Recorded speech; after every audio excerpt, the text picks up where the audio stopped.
Hi, I'm Brenna Jones, and my overall question was, what is my work as a learner and a teacher? And so, the first question that I asked under that is, as a teacher, how do I invite the learner to act in accordance with truths taught by the Spirit?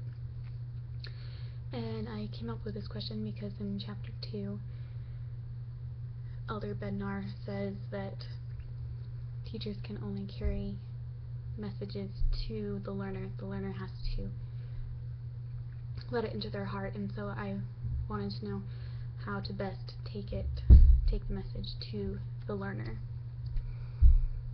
And I found this talk called Leading by Principles of Righteousness.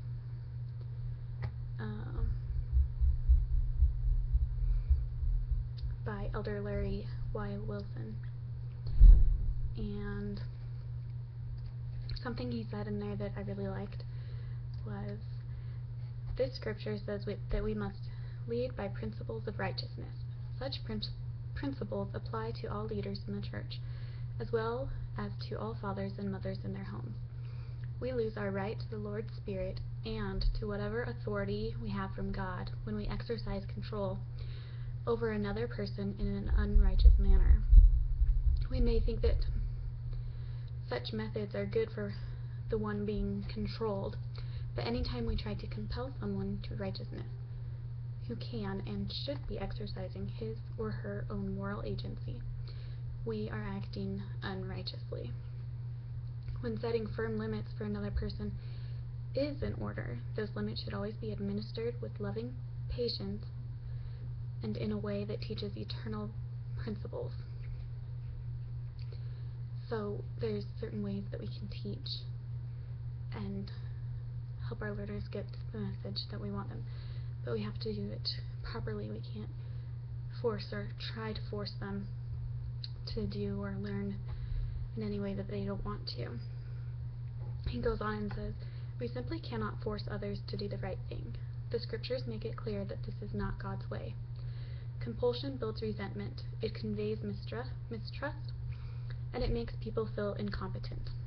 Learning opportunities are lost when controlling persons pridefully assume that they have all the right answers for others.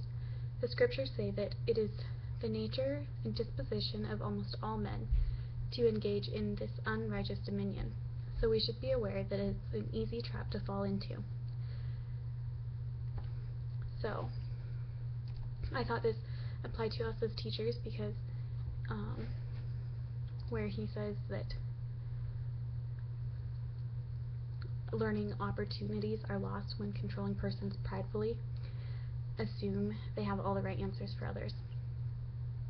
So if we are prideful and we try to force our students to do things, then they aren't going to be able to learn because we'll lose that spirit that will help us take the message to our learners.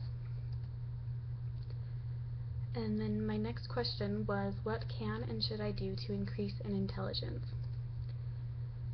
And in Elder Bednar's book, he talks about how through persistent, effective, and diligent work, a person can accumulate knowledge in the form of facts, data, information, and experience. Intelligence, however, can only be gained through obedience. So what I took away from this was that I can only gain intelligence by doing the things that I'm supposed to, by living righteously. And that will invite the Spirit in to help me with knowledge and understanding.